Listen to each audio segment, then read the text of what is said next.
कथा प्रारंभ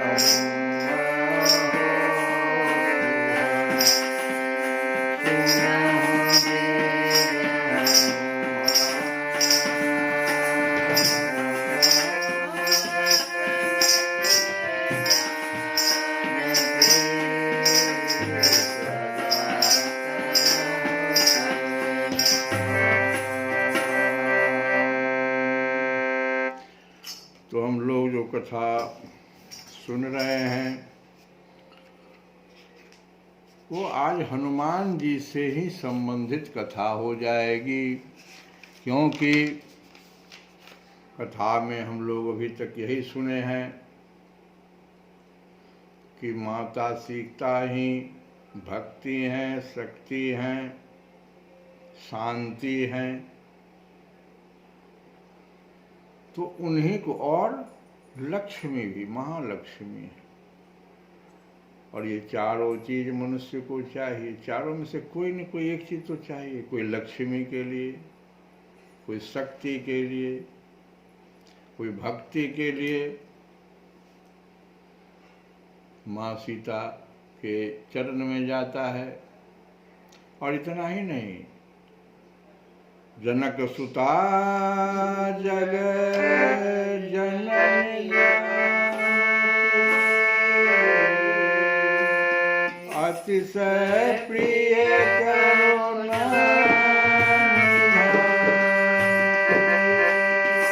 ताके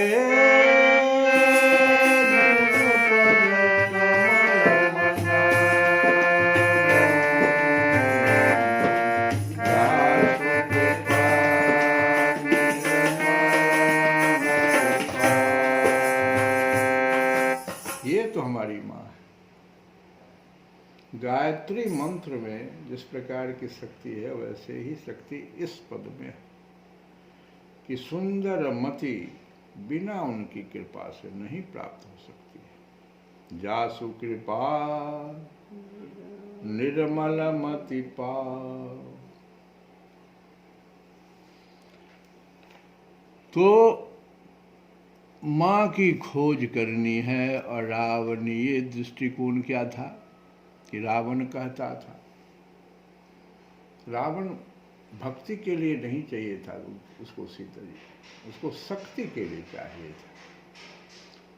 तो उसका एक दृष्टिकोण था कि शक्ति जैसे भी हो प्राप्त कर लेनी चाहिए, चाहे छल से हो, बल से हो, कल से हो, जैसे भी हो।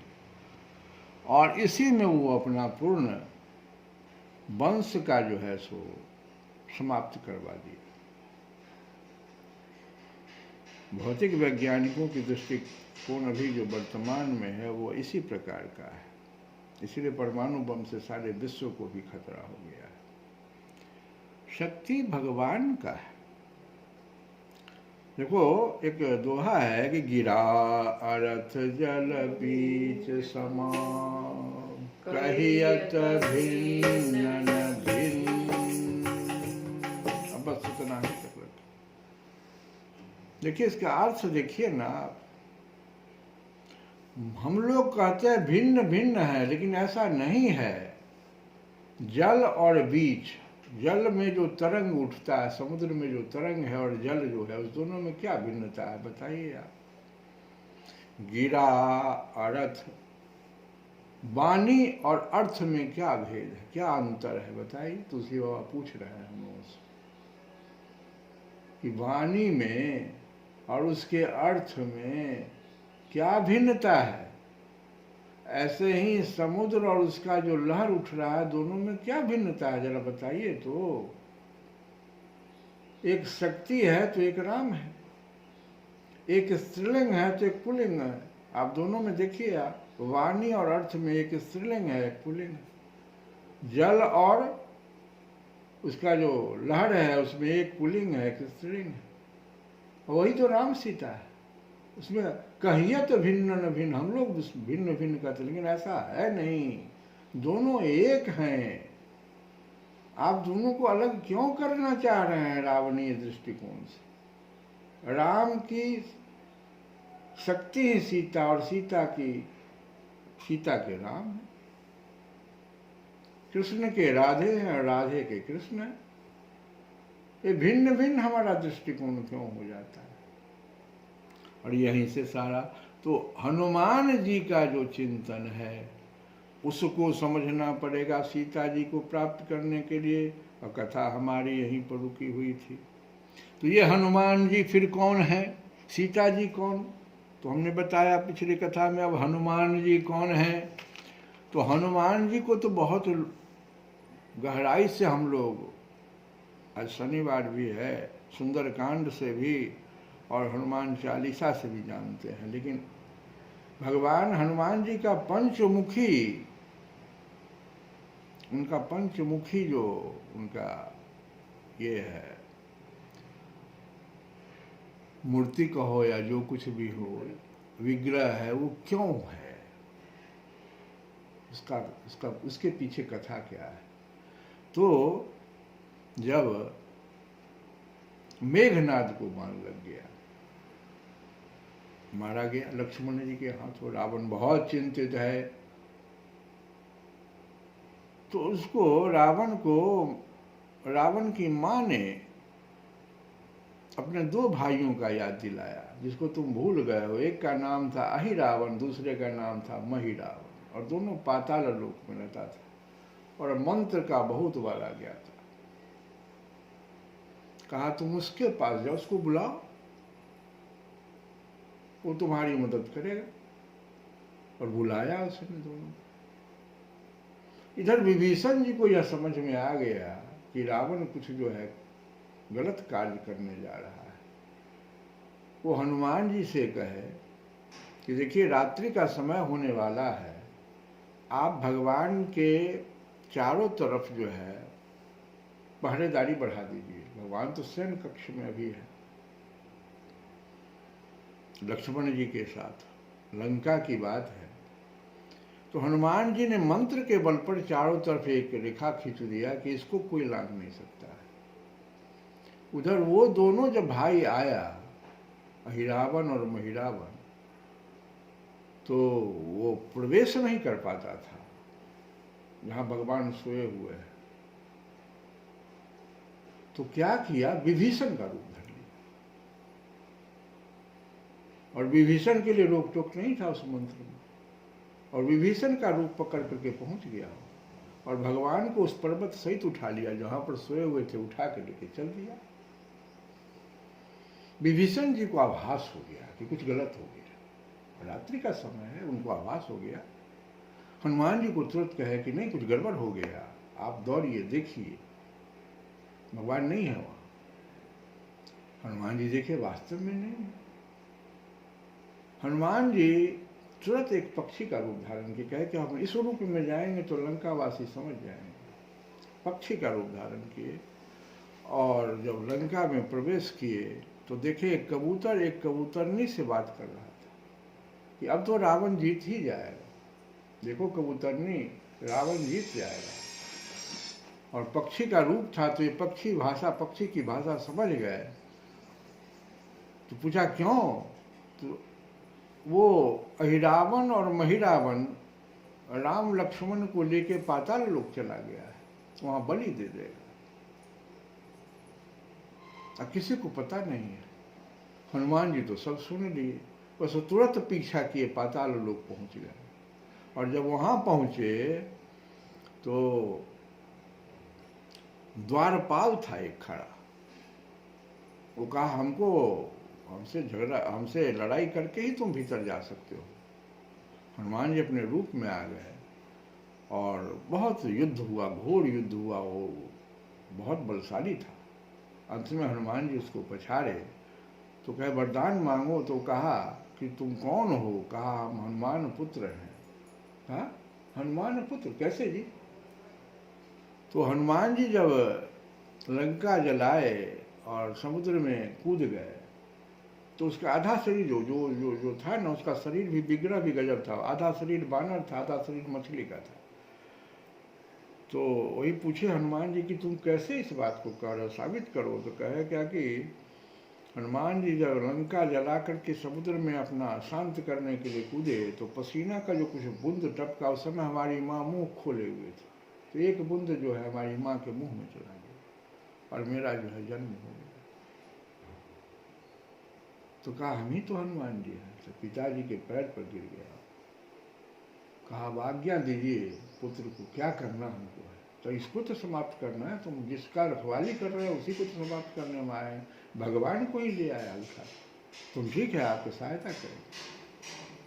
और दोनों मिल करके, और माँ जिनकी पूजा करता था वो दोनों रावण, अहिरावण और महिरावण, उनके पास दोनों गए। माँ से हनुमान जी ने पूछा कि क्या आप राम और लक्ष्मण का बलि चाहती हैं? कहा ना। फिर हम तो इस दोनों राक्षस का बलि चाहते हैं, कि कैसे हो? तो रास्ता बता दी कि देखो 5 दिशा में 5 दिया जल रहा है, देखो मंदिर के चारों तरफ। अब सोचो यह तो बहुत हम लोगों के लिए भी कठिन बात है कि 5 दिशा में 5 दीप जल रहा हो, एक साथ उसको बुझा देना है, तब इसकी मृत्यु हो जाएगी। अब हनुमान तुम बुद्धिमान हो, देखो आदेश दे के माँ चली गई। इसी बीच में ढोल बाजा के साथ वो भगवान को लिए हुए, राम लक्ष्मण को लिए सोए अवस्था अचेत किए हुए था, वो पहुंच गया। तो हनुमान जी जल्दी से माँ का रूप धारण कर लिए और अपने पुत्र को कहे क्या कि तुम रोको। और जैसे वो माँ के पास पहुंचने की कोशिश किया तो माँ गर्जना करके कहती है रुक जा, बाहर से ही झरोखे से मेरी पूजा करा। वो तो हनुमान जी थे, तो रुक गया माँ के डर से। और हनुमान जी अपने पुत्र को कहे कि उसको लड़ाई में उलझा दो। और इधर वो क्या किए, तुरंत जो है रूप बदल करके राम लक्ष्मण को पहले जो बांधे हुए था उनको खो दिया, लेकिन अभी अचेत है। और फिर दोनों मिल करके जो है उसे, दोनों भाई से लड़ाई शुरू हो गई। काफ़ी लड़ाई, बड़ा गहरा, जब भी मार देते थे वो 5 हो जाता था। ऐसा था जब भी उसको मारते थे एक भाई को तो 5 वैसा ही पैदा हो जाता था। हनुमान जी बड़ा पेश में पड़ गए कि क्या करें। पुत्र से पूछे कि क्या होगा भाई, एक रास्ता है, इसकी एक स्त्री है, नाग कन्या है, चित्रकेतु नाम है, वो जानती है कि कैसे ही मरेगा। आप उसके पास जो जबरदस्ती ले आया है वो नाग कन्या, वो इससे प्रसन्न नहीं है। हनुमान जी वहाँ तुरंत कहे तुम उसको लड़ाई में लगाए रहो, हम आ रहे हैं। चले गए वहाँ चित्रकेतु के पास, नाग कन्या के पास।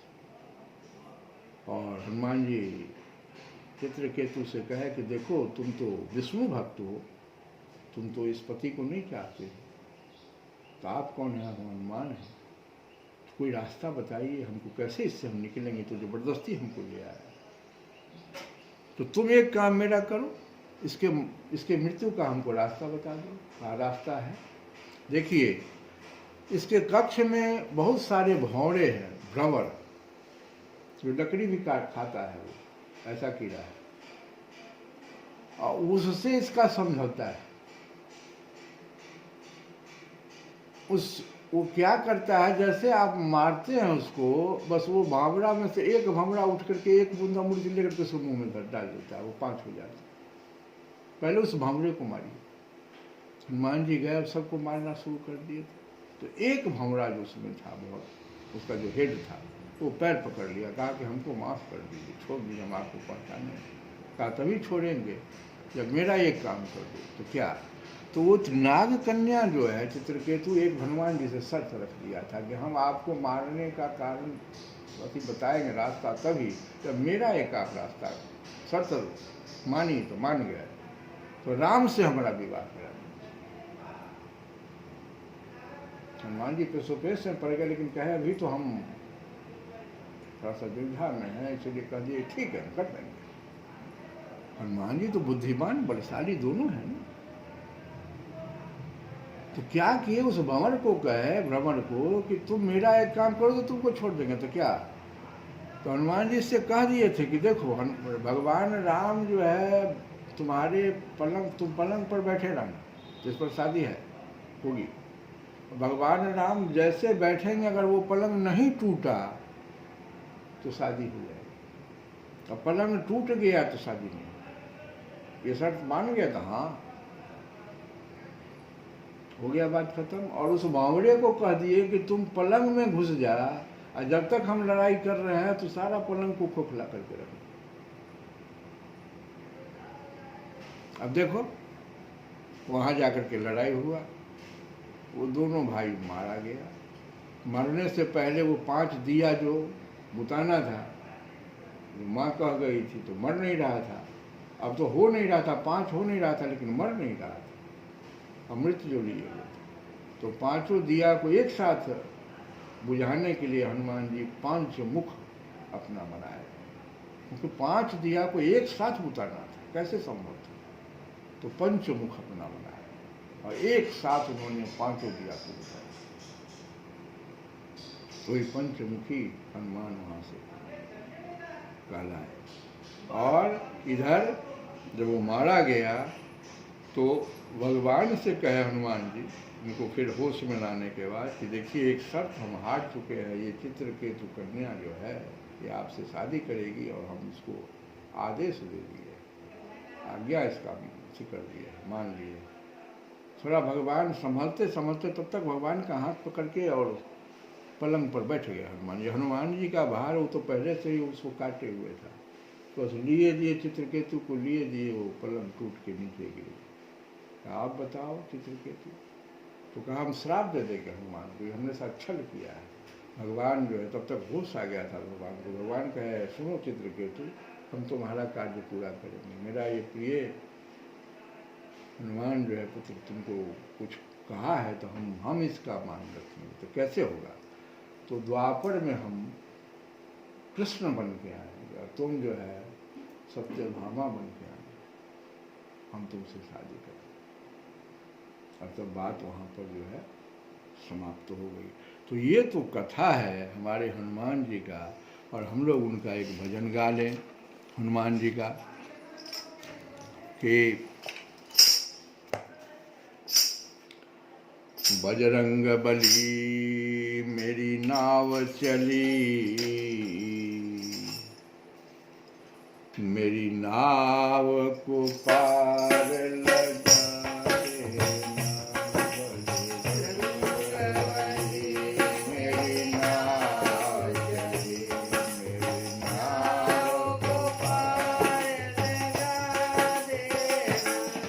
बजरंग बली मेरी नाव चली, मेरी नाव को पार लगा देना।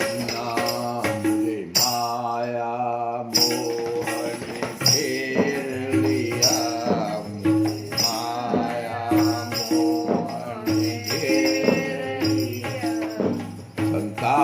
बली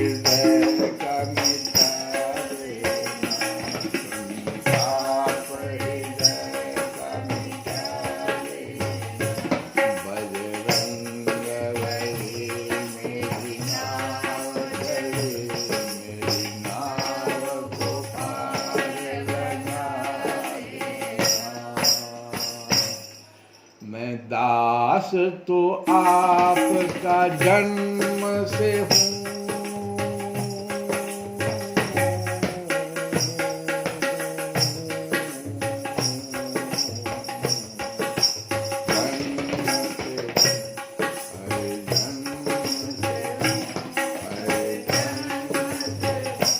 मैं दास तो आपका जन्म से हूँ, बालक और शिष्य विधान से, बालक और शिष्य विधान से।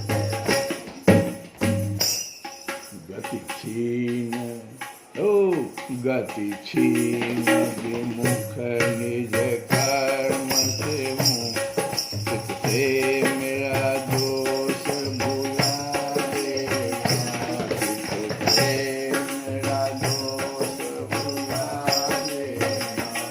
बजरंग बली मेरी नाव चली, मेरी नाव को पार लगा देना। मुझे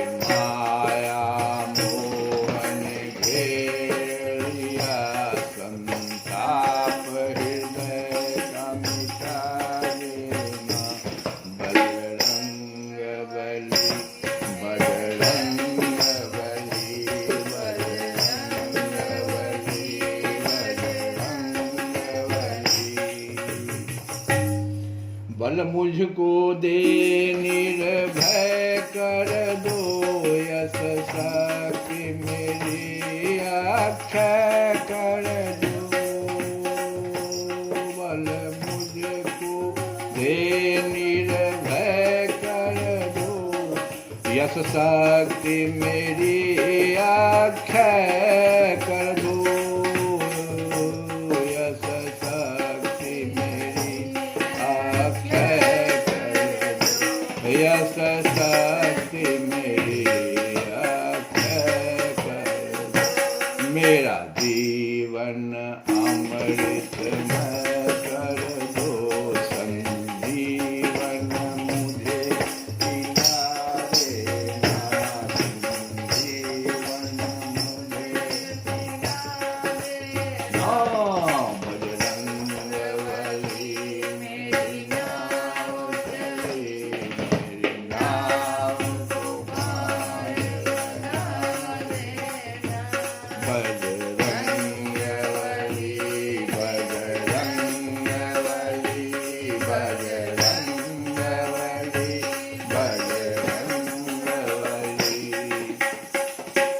तुम राम दूत अविराम प्रभो मेरा जीवन अमृतमय कर दो तुम राम दूत अविराम प्रभो मेरा जीवन अमृतमय कर दो मेरा जीवन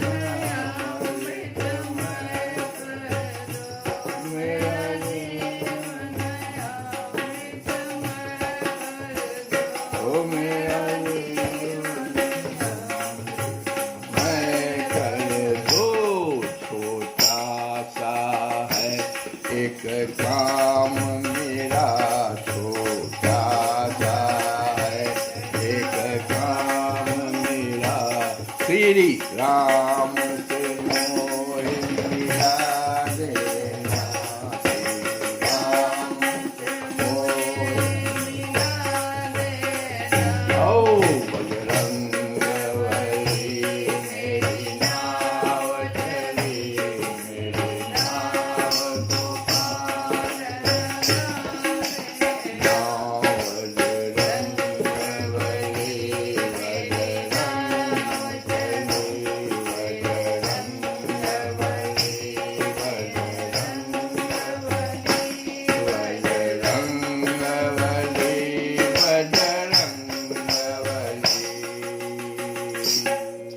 श्री कृष्ण गोविंद हरे मुरारे हे नाथ नाथ